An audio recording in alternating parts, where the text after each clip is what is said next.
Nancy Seldin will join us for a conversation about mindfulness. Please welcome Nancy Seldin. Good morning. I think I should do a comedy routine instead of a mindfulness thing. I said I would do this presentation months ago and then signed up to go to a mindfulness retreat about an hour and a half from here, where I've been until this morning at 6. When I got in the car and mindfully drove here without my handouts and forgetting to breathe, and so I'm and then I'm going to turn around and go back and sit down on my cushion and start breathing again. But so this will be great. I think it's interesting to think about what it means being a woman in 2006, and how many of you really love the word multitasking? Is it a favorite? How many of you are really good at it? Yeah? How do you feel after you've been multitasking for a 50-hour week or 60-hour week? Exhausted. Yeah, exhausted.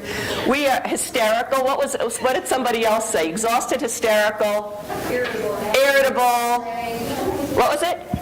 Afraid. Drained. Afraid. I mean, we're running way too fast. Is the bottom line, and trying to do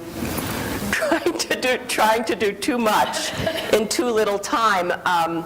One of the things I do in my professional life is I do workshops at the University of Montana, and there's one in particular that I have refused to do anymore, which is called How to Do More with Less. Working smarter.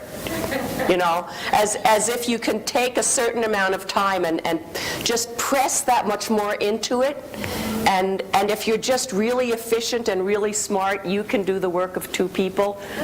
You know, I mean, that is really where most companies and businesses, especially the larger ones, that is how they're functioning, and it is what we're being asked to do, and I'm here to say it's a really bad idea. The other thing for people who may have, I can't remember the year that the article came out in the New York Times about having it all. And was there a cynical laugh over here somewhere about combining work and career and family? And you know, gardening and baking bread at the same time, and we're all supposed to be able to do that. Well, it's another one of those really interesting things about the changes that have gone on. I mean, the idea about women having careers and families was that if you could have a family where one person was earning the money and you were doing fine, then it was supposed to be the case that if 2 people worked, you'd both have to work less than full time. At least that was what we thought, and it didn't really work out that way. So here we are in 2000, I think this is 2006, right? Here we are, and multitasking is way overrated. And so mindfulness has become kind of it's become a very trendy word, which makes me somewhat suspicious of it, but it is a good thing. And so I'm going to talk about it for about 10 minutes, and then we're going to practice it for about 10 minutes, and then we'll talk about it together for about 10 minutes. You don't have to be a Buddhist or an anythingist to practice mindfulness. What mindfulness means is slowing down, going from multitasking to a single focus, physiologically calming your body through a variety of methodologies, which I'll talk about, and basically going from being on hyperdrive to being quiet, physiologically and mentally. And what that involves is a combination of breath work, learning to breathe more deeply than you usually do, and I think probably if I did my heart rate right now, I'd fail. It's okay. Slowing yourself down, both in mind and in body, because after all, that it is one. I mean, our heads are connected to the rest of our bodies, and learning how to pay attention. What we do, mostly as women, especially if we are working at more than one job, and find me a woman that isn't working at more than one job, is we are constantly in a state of hyperarousal. Well, hyperarousal, any physician can tell you, is really bad for your body. What does it lead to? Anybody have any clues about that, what hyperarousal leads to? Heart disease is one. Yeah, what else? High blood pressure. What else? Anxiety, stroke in some cases. It leads to all kinds of things. And there's a tremendous amount of research coming out. I keep thinking I have to be in front of this. There's a tremendous amount of research coming out that says that if you can simply quiet down, breathe deeply, there was a song once, Relax Your Mind. If you can relax your mind, you'll be better off. One of the things that happens when you learn how to do this, there's some research out of the Institute for Mindfulness and Medicine at Harvard University, which is, pretty mainstream organization, saying that if you actually learn to physiologically quiet yourself, that the production of T cells, I think it is, goes up, and immunity is enhanced. There's also all kinds of research coming out of University of Massachusetts in Worcester saying that if you can learn how to do this kind of physiological quieting and learn how to change how you think about things, that you can actually reduce the amount of medication you're taking for chronic pain. All kinds of things like that. And if people want to know more about it, you can get onto those websites, or you can look at some of the books. Specifically, the best resource probably would be the John Kabat-Zinn book, Full Catastrophe Living, which is listed on the back page of the handout that's been going around. So what does it mean to practice mindfulness? Mindfulness is basically developing awareness of your present experience, whatever it is, with acceptance. Had a great example of it this morning, driving down the highway and realizing, I don't think I have my handouts with me, and I could have really panicked and just kept driving to Coeur d'Alene, but instead I kind of worked on my sense of humor and kept breathing, and here I am. I know it says I was supposed to be here at 8:30, but in my mind I was supposed to be here at 9:30 because I knew I couldn't be here at 8:30. So the other thing that mindfulness helps you do is, along with the breathing and the physiological quieting, is bringing your mind into the present. One of the things that we are very good as a human species is spending a lot of time either reviewing events of the past, which you can't change, or worrying about things that haven't happened yet and which may never happen. And those are the two places where we get most stuck, is in the past and in the future. And it's not magic, but it does take an incredible amount of practice to bring yourself back into the present. I mean, I've been working with this for 20-odd years now, and I'm one of the worst people I know at it. I mean, I can spend so much time either driving myself nuts over things that happened, 10, 20 years ago, or worrying about something that isn't here. Which is not to say you shouldn't think about those things. We'd be idiots if we didn't use the past to inform ourselves about the future, and if we didn't, to some degree, planned for the future. But there's a way that we do it that I'm sure you are all very familiar with, and that is what keeps you up at 4 o'clock in the morning. And that's the kind of thing that I'm talking about. My voice doesn't always sound like this. I have a pretty good cold. So how do you do that? You do that through developing a practice of simply noticing. That's what the mindfulness piece is about, is learning to become more and more aware in the moment of where your brain is, what your mind is doing, and being able to say, all right, there I go, whoop, and bring it back. And there's no magic to it. I mean, there are all these high-tech things you can buy. You know, you can clip yourself into a computer so that you're watching that your brain is in sync with your heart, and you can do biofeedback, and it's great. It's all wonderful stuff. But there are very simple practices that you can do that are tremendously beneficial. One of them is simply noticing how fast you're breathing and where you're breathing, and we're going to take a minute to do that right now. What I'd like you to do is we will really just spend a minute, and what I want you to do is to just close your eyes if you're comfortable, or just look down at the floor if you don't want to close your eyes, and just count your breaths, and start right now. Okay, just say some numbers over there. 18, 12, 16. And where did you feel it? Where were you most aware of it? Right up here?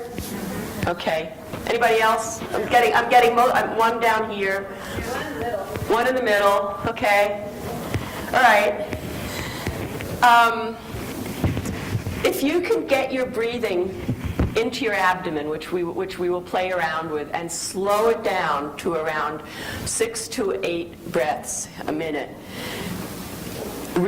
Relaxed breaths, not straining it. You don't want to strain it, but you notice a lot of different things. Most people, when they are anxious, breathe shallowly and breathe very rapidly. And up here, yeah, question. Just by counting my breaths, they slow down and change. Yeah, that'll happen often, and often with no attempt, just by paying attention to it, you slow it down. But most people in this culture anyway tend to breathe 12 and above, and if I breathe 12 and above, I get anxious. Guess what? And I don't mean to say that all anxiety disorders can be controlled just by slowing your breath. That would be a ridiculous oversimplification. But it is true that if you have just normal run-of-the-mill running around too hyped up, and you consciously learn to work with your breathing, you can change how that works. You can change how you actually feel and calm yourself down. It's not rocket science. The other thing that we tend to do, so that's a physiological part. The other thing that we tend to do is we add layers of emotion to our emotions. How many of you have ever been upset about the fact that you're upset? Scared, afraid of your fear? Depressed about the fact that you're depressed? It is, that's an amazing thing we do to ourselves, that extra layer of reacting to our reactions is where, I'm seeing a lot of heads nodding around here, this is a riot. That's where we do ourselves in.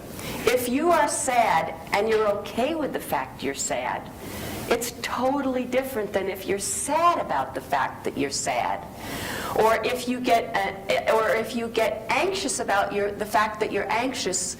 Boom! It has a magnifier effect. So one of the things that mindfulness helps you do is not react to your reactions. It sounds kind of silly, but it's really true. It really is incredibly helpful if you can simply learn to feel your feelings as they are and accept them with some kind of benevolence, some kind of kind-heartedness towards yourself, rather than beating up on yourself or being afraid of your fear and anxious about your anxiety and all of that kind of thing. It's incredibly helpful. So that's if there was a third thing, one thing would be learning to slow your breathing. The second would be coming into the present, because you can't change the past, and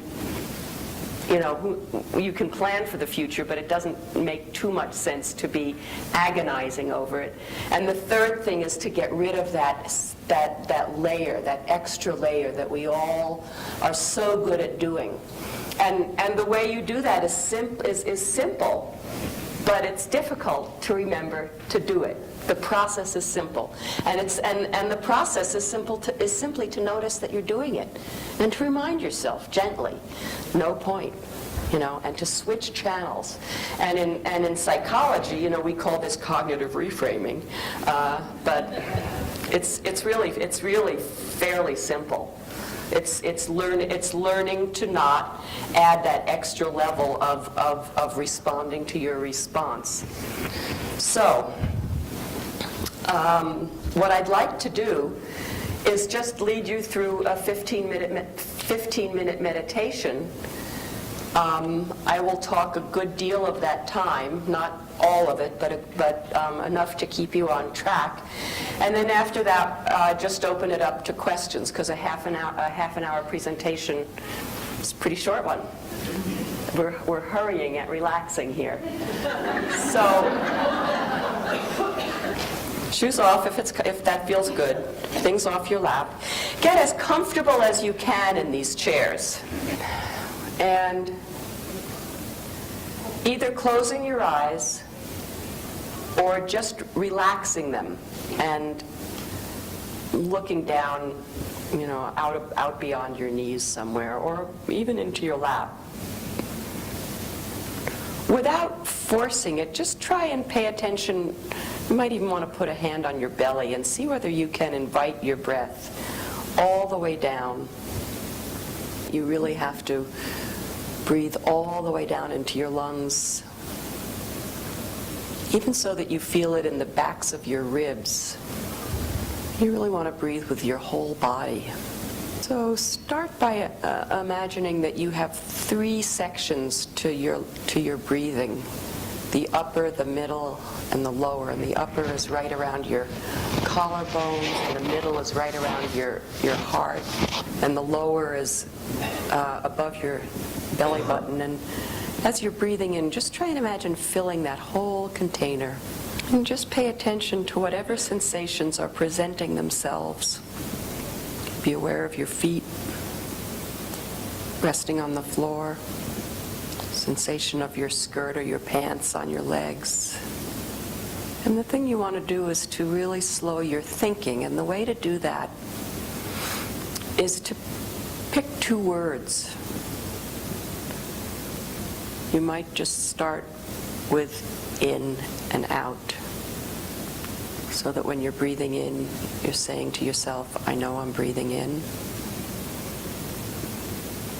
And as you're breathing out, just breathing out. Sometimes it's really nice to take 2 words that have to do with intention. Like breathing in could be calm, and breathing out could be ease or release. So try that for a couple of cycles of breath. Just every time you breathe in, just think the word calm. And every time you breathe out, think the word release. And every time your mind wanders off, just notice where it's gone and bring it gently back. No criticism, just bring it back. Minds wander, that's what they do. Just keep coming back to those 2 words, calm and release. Bringing your mind back to right here, right now. And then I'm going to add one more element, which is a half smile.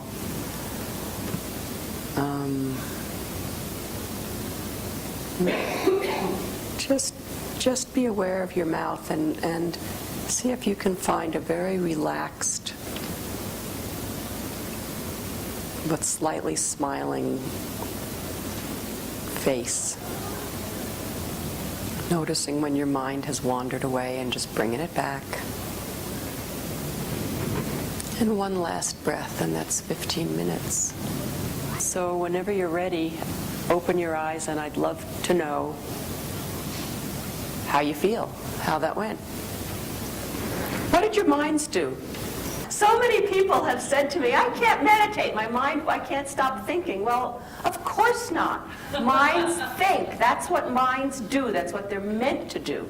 The goal, I mean, maybe it's because I'm not really a Buddhist, that I don't think that the goal is enlightenment or to get to nirvana or something. The goal, I think, for most of us, if there is one, is simply to slow down and to really be able to focus on a single thing or two things or three things rather than a zillion things, and to learn to notice where your brain has gone and to learn how to bring it back. Because it's mind's out of control. That's the scary thing for me, anyway, when my mind is like going a million directions and going directions that I don't want it to be going. And to the extent that I can slow it down a bit and bring it back to a place that feels good and useful, that's great. And that's enough, at least for me. My question to you is, can a person lower their blood pressure by meditating and relaxing their mind and body? Can anybody do it? I can't make an across-the-board statement, and I am not a doctor, so I want to be careful with what I say. But there is research, and good research done at medical schools that says that mindfulness and using this kind of methodology for stress reduction can help people lower their blood pressure, and if not bring it completely within normal range, at least lower the amount of medication that you need to take. Would I suggest that you stop taking it and just do this 15 minutes a day? Absolutely not. Well, when I leave here, I'm going back to the blood pressure lady. That would be very interesting. And I'm going to breathe properly and meditate a few minutes and have her take it and then see what That the would be, results are. that's great. You know, the research that has been done on an 8-week program where people are practicing this 6 days out of 7 of the week, 45 minutes a day, doing meditation, yoga, and other kinds of mindfulness exercises. And the research, it's not 100%, but it's pretty good. It is significant. Many thanks to Nancy for reminding us that we live in the present moment. We are very grateful to have with us Rick McLeod, and Rick will talk with us about the primary significance and importance of relationships. So welcome, Rick. Thank you. You bet. So I'd like to hear what some people think deep is. When you ask people what a deep relationship is, some people you have to just put duct tape on their mouths because they just tell you so many things. It means so many things, and they just keep rattling off all these qualities and characteristics. The most was, of course, like trust, support, and those were like trust was always brought out there. Safety was brought out. Feel safe with someone. And then other things that people would come up with. Let me see if I have this right. I'm on the wrong page. All right. Respect, commitment, communication. Of course, when I talk to men, lots of sexual comments. They're very sarcastic when they said deep. It was very difficult for them to deal with the word. So mostly I got sarcastic remarks from men. And then I would pepper them a little bit and get more. But then safety and respect and being able to be with each other, not hurting each other, things like that would come up. So let me tell you a few more things. When people brought up this trust and things like that, I asked some people, could they name, so I asked my wife to name a deep relationship, and she brought up these people, and she brought up trust, and I said, wait a minute, that guy's the most jealous person I know. He's jealous as heck. How does he have a deep relationship and be a jealous person? So it seemed like, to Patty at least, what she saw as a deep relationship had some things that aren't in deep relationships like this. And so then I heard she said something, well, those two people are devoted to each other. And I was, I was struggling with the word devoted and things like that. So this whole thing became very vague to me. Does anyone have an idea how you make a relationship deeper? Communicating feelings. Okay. All right. Any other, how would you deepen a relationship? Yes. Listen. And acknowledge. Okay. It's that issue of respect in there. So this is very helpful response because this is the direction I started going in. I said, okay, I had to start looking at myself and mine and Patty's relationship, and I think we have a really good one. And I started saying, well, what did we do to do that? And I have a thing in my practice, I'm a professional counselor, whatever that means, that people have to do things on purpose. Most of the things you need to do to change, you have to do on purpose. Very rarely do people spontaneously change. They have to identify, they have to be aware of something, and they have to do it. And so what I did, because I do, if you're not aware, I work with a lot of abusive people and a lot of violent people. And so I'm an expert in conflict. And so that brought up the issue for intimacy for me, this issue of safety and conflict, and how do you make conflict safe, and how does that contribute to intimacy? And if you saw by the answers here, there's a lot to be said for how you fight, and how you treat each other when you fight, and how you allow yourself to be treated when in a fight. And there's something about intimate relationships that the rules oftentimes get skewed and changed. That many people will be much more polite to strangers in a conflict or to other professionals than they will to the people they live with. And here's a strange phenomenon from my violence groups, that men allow themselves to talk to their own wives and never talk to anyone else's wife like that. And they would never allow anyone else to talk to their wife like that. They would stop them. So there's this kind of thing about intimate relationships and how the rules get changed. And another joke in the batterers program is, no one tells Judge Orzek that she's a finish the blank. They're smarter than that. And so there is this whole issue of how the rules get changed. And to me, one of the things that Patty and I had to do in our relationship was establish our rules of contact, or non-contact, I guess. We never hit each other. But we had to, and it's been, I have to tell you, in my own life, establishing our way of having conflict has really made us a safe couple. And that means emotionally safe, and not to say we don't get mad, not to say we're not intense, not to say I don't talk through my teeth sometimes when I'm really angry about something, and not to say we don't walk away from each other and give each other the silent treatment occasionally as a way of, voicing our opinion. But we had to come up with what I called was a safe way of fighting. And how, I guess, what I tried to do this week, especially in the last couple of days here, how did that relate to intimacy or the depth of your relationship? And so what I'm going to talk a little bit today about it is kind of safe fighting and give you some rationales for that and look about how it increases depth, I guess the words are. Does that make sense to everybody? So I have to catch up with myself. To normalize conflict, per se. Every relationship, no matter who you're with, where you're with, how long you're with them, is going to include conflict. And there has to be a normalization of conflict. And you have to use the words knowing without knowing. I know I'm going to have a conflict. I don't know when, I don't know where, I don't know what it's going to be all about, but I know I'm going to have a conflict. It's going to be normal. And the way you cannot normalize that, there's this thing called the cycle of violence sometimes, but I'll just call it the cycle of conflict, that there'll be, let's just start with an old conflict.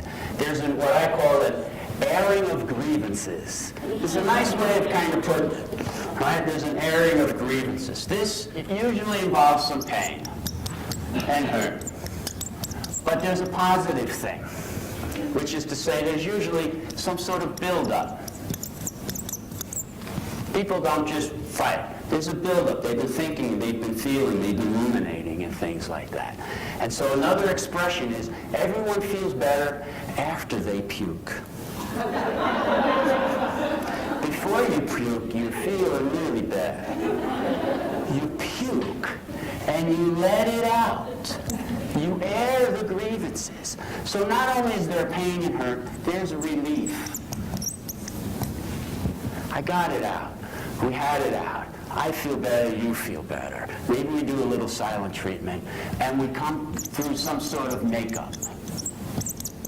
Because the relief is there, I'm able to accept more because I was really full of stuff before. And now I've thrown it out there, and I say, okay, I feel better. All right, kiss and make up, and promise to do better. All right? I promise. And you notice here, I put the word I. Usually through a fight, people are kind of I messed up, I'm sorry, okay, I'll do this, I'll do that. And that kind of fades. It's not just me, it's you, you know. Here I'm kind of owning my stuff and I'm trying, then and here I start getting external and I'm keeping score and boom. So this is the airing of, every couple will do this. If you are not airing your grievances, you're filling up with a lot of stuff. You have to air your grievances. It's normal. You should. You have to air your grievances. The issue at this point for me when it comes to depthness is how you do that and how you treat each other when you have to air your grievances. You know, I once said to Patty, I thought I was easy to live with. You should have seen how hard she was laughing. And I thought I was telling the truth. I really did. I said, I'm easy to live with, I'm flexible. And she's just like, oh my, you are so out there. And then so I thought about it, yeah, I guess, you know, if I was living with me, okay. You know. And so I no longer think that I'm easy to live with, and I validate some of her grievances. We heard that earlier, of people validating. Yeah, she has plenty of grievances. I'm ADHD, I'm hyperactive, I'm loud, I speak without thinking, I do all those types of things. So, like, the number one thing is, why did you say that? Why did you say that in front of my mother? All right, number one. On the way home from Billings, we have an area of grievances.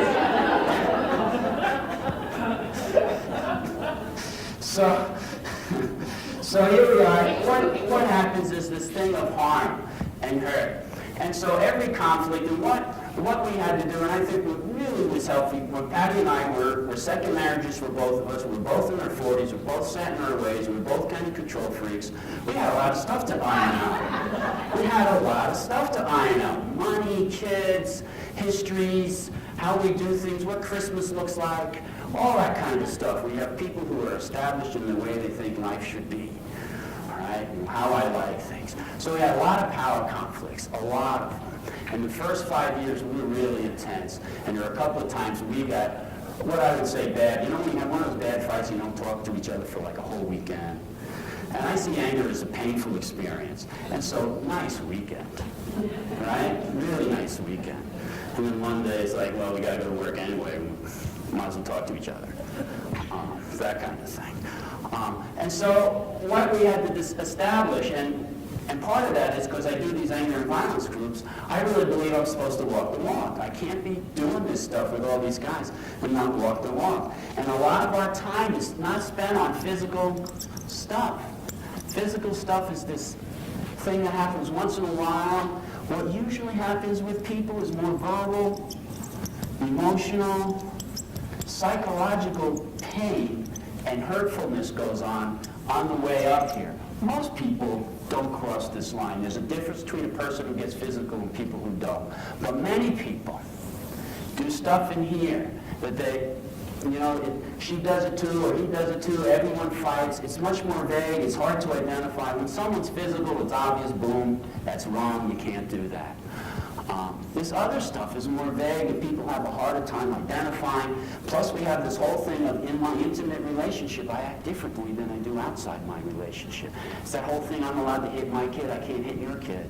Those rules are different inside a house and outside a house. I don't necessarily believe that, but it's a very strong cultural belief that inside your house is different than outside your house. So if you commit child abuse, social workers come. If you attack your neighbor, cops come. So there's this whole social difference and stuff. And inside a house, the rules of this, and also inside the house, I accept more than I would outside my house. So one of the things is, would I allow someone in the public to deal with me? I would probably go, I'm not going to deal with that person. If I was at the barn and someone was really nasty and rude to me, would I go back to the barn? Probably not. Right? I'd complain, I'd do something about it. I would not tolerate it. But there's something about the intimate relationship, so somehow it's more tolerant because it's the difference between violence and domestic violence.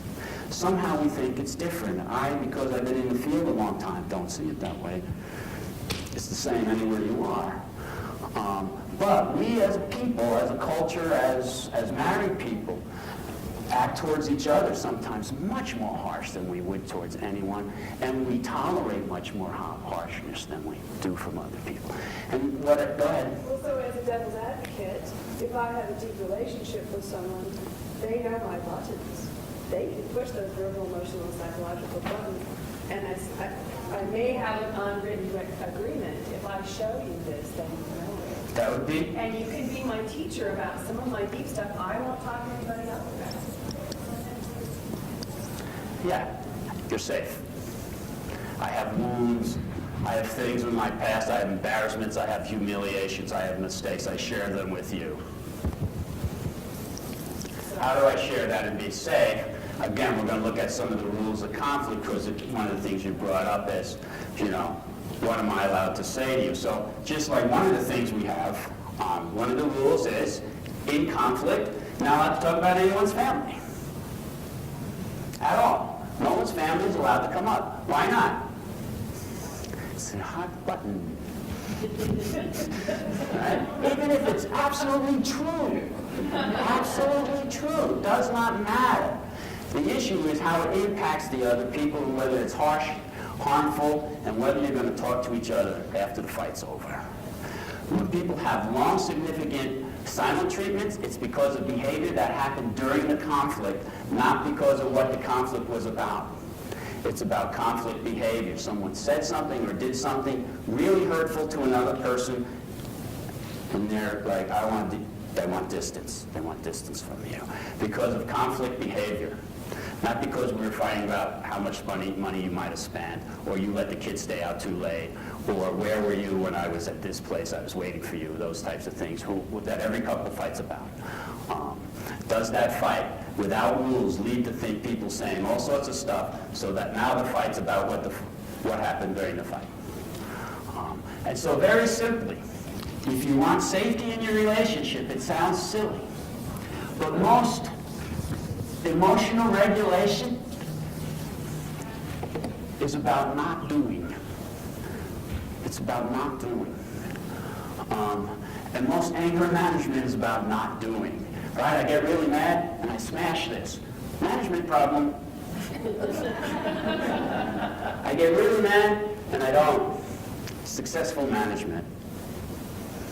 All right? That's what we said. I'm inhibiting myself. I'm containing my urges. I feel like saying something very harmful, and I contain that urge. Now, I said that thing about Judge Orzek before. I contain that urge because Judge Orzek can nail me. That's the number one reason. Right? So now do I contain my urge when the person really can't nail me?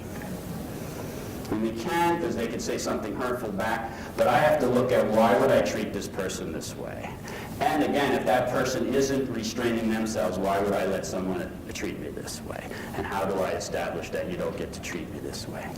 So what we're kind of going to talk about at this point is just what I call kind of simply, and I like to keep things simple. Remember, I'm not deep? Not deep. Shallow guy.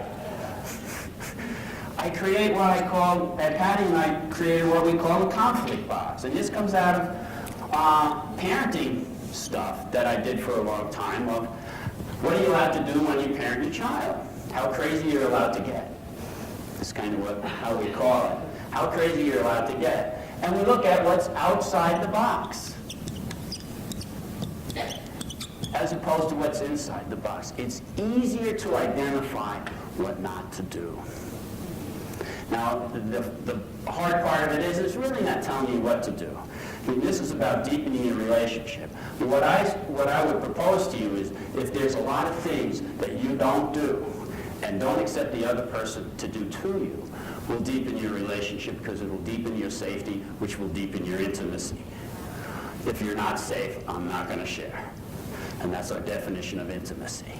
And so if you're not safe, I'm not going to share. So what's outside the box? Of course, we're going to look at language. The very first thing Patty and I did said, not that we're big cussers, but no cussing, especially during conflict. So that doesn't mean if I bash my head in the kitchen, I don't go. I might. Right? If grandma's there, I probably won't. Or if a young child's there, I won't. See how we alter our rules? Here's a strange phenomenon, again, out of the Batterist group, that I'd never say things like that to a 3-year-old. I'd never say things like that to a 70-year-old. But anyone in between, I can say those things to. Why? Well, it's too harmful for this person. It's too harmful for that person. But this person can take it. That's kind of the belief system. Not only can they take it, they deserve it. It's language. So just no cussing. Now this is an easy one, which is everyone knows what cussing is and what cussing isn't. It's not very hard. Just like when you cross that line to get physically violent, it's pretty easy to identify. What we're trying to do in this emotional stuff and humiliating stuff is look at all the stuff underneath and making it as black and white as possible. That's why we came up with the rule, no family. Everyone knows who family is. It's black and white. So no cussing, no family. Right? Now we're having this fight.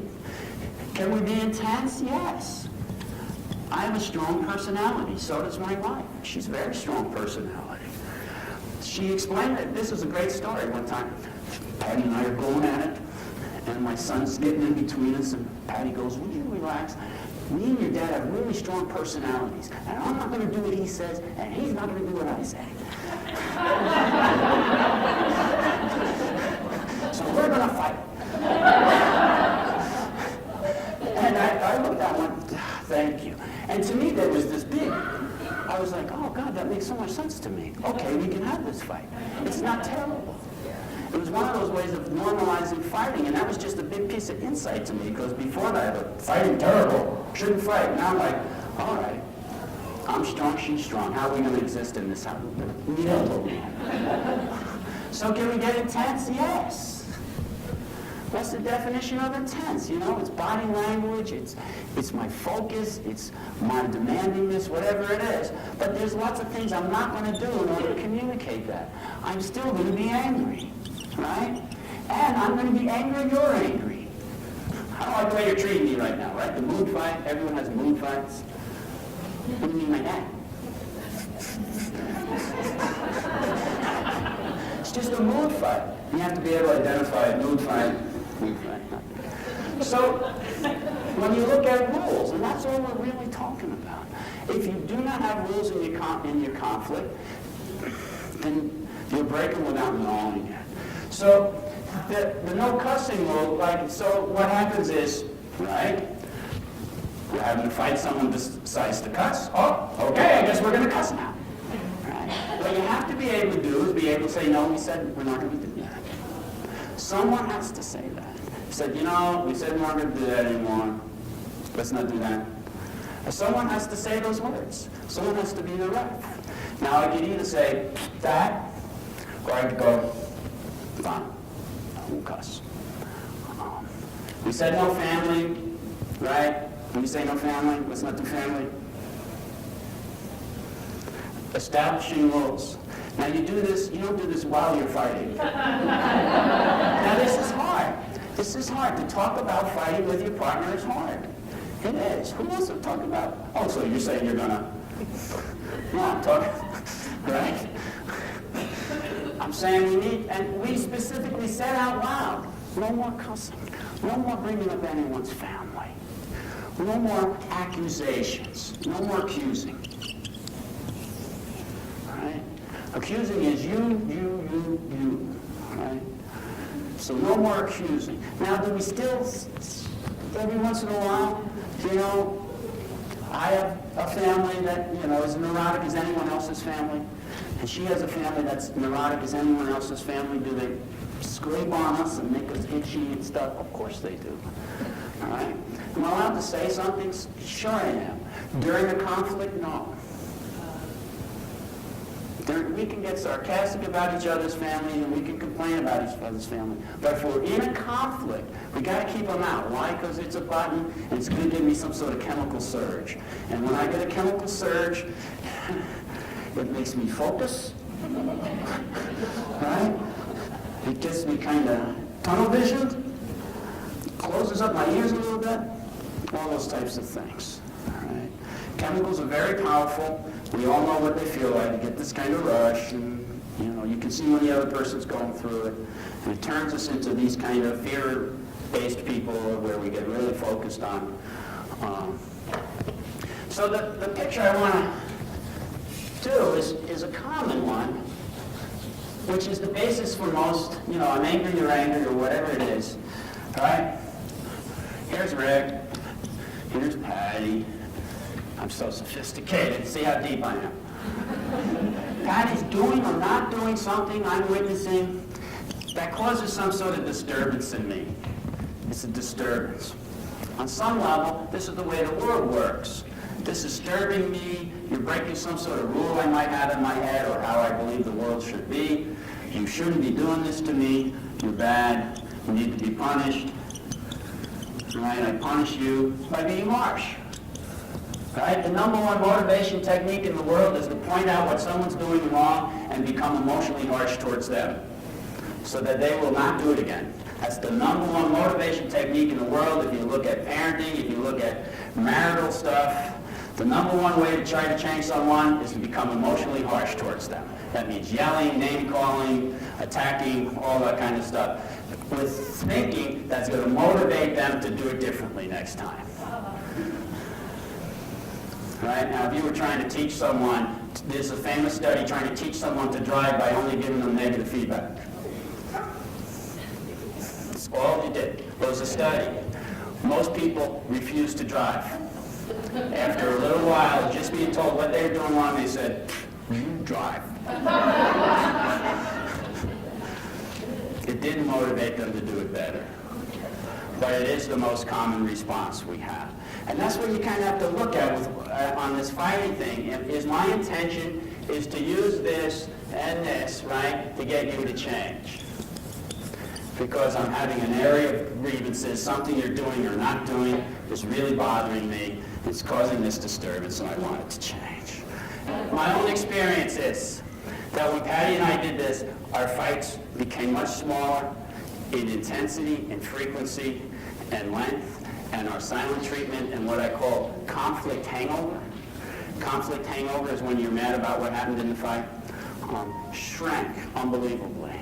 And because of that, we get along better. Our fights are less. And there's an issue of calmness and all those types of things, which I believe in that vague definition of depth. Comfort, companionship, being at ease with each other, not being afraid of the other person that if I do this, they're going to, they're going to explode. And so again, deep is too deep of a subject to do in a half hour.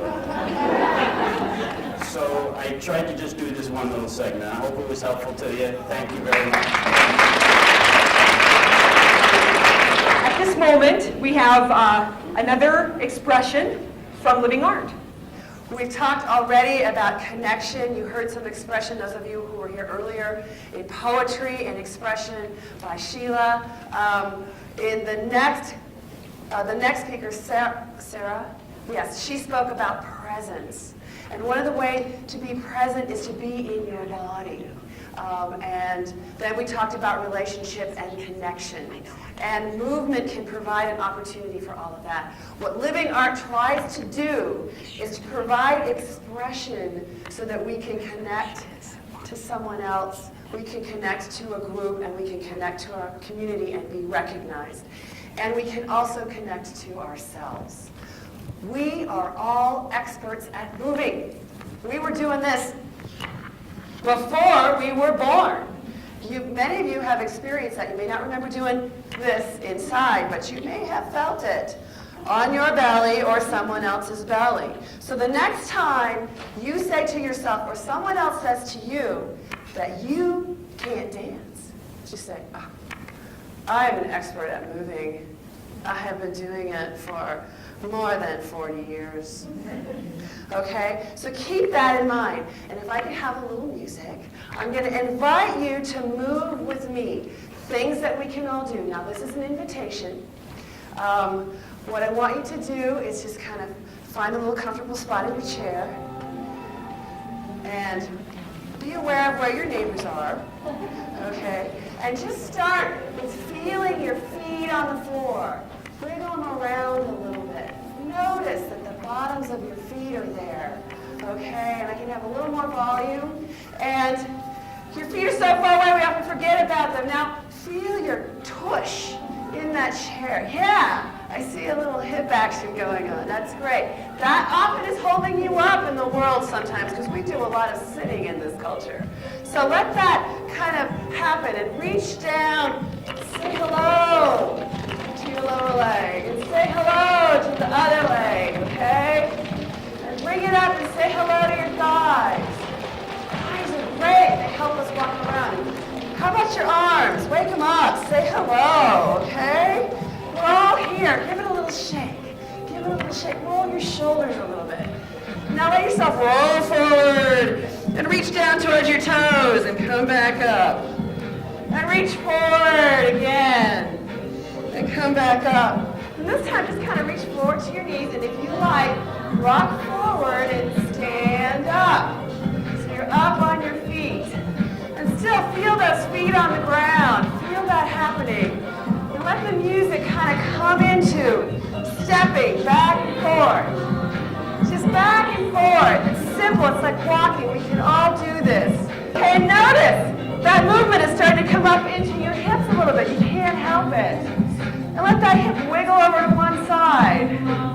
Yeah, let that hip wiggle over to the other side. Go ahead. Now let those hands take a little journey. Where do they want to go? Make it really big. Really big. Now bring it closer and closer and closer and smaller and smaller.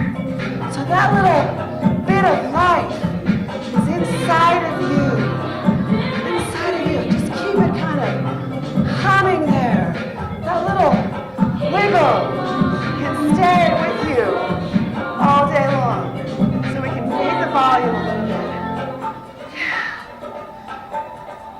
That was really good. Now this is a little secret I want to tell you guys. We can fade the music down. When I'm walking through the grocery store, I'm going like this.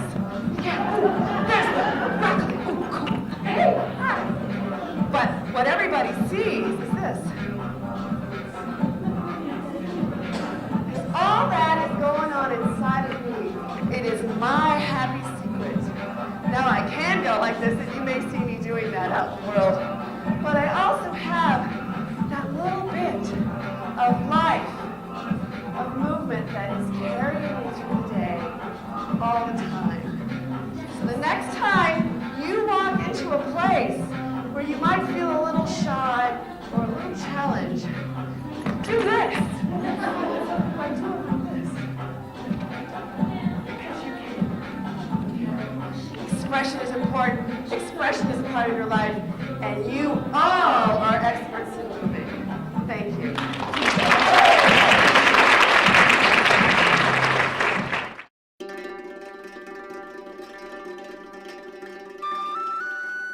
Hello, my name is Beth Schenk. I'm facilitator of Women's Health at St. Patrick Hospital.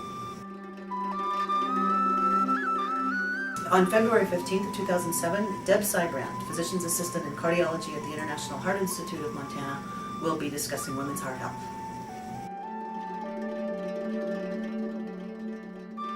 On March 15th, 2007, Dr. Judy Vischer, a family practice physician at the Western Montana Clinic, will discuss weight management. To attend these lectures in person, please feel free to come down to St. Patrick Hospital to the Broadway building on the third Thursday of each month until May of 2007 from 6:30 p.m. to 7:30 p.m.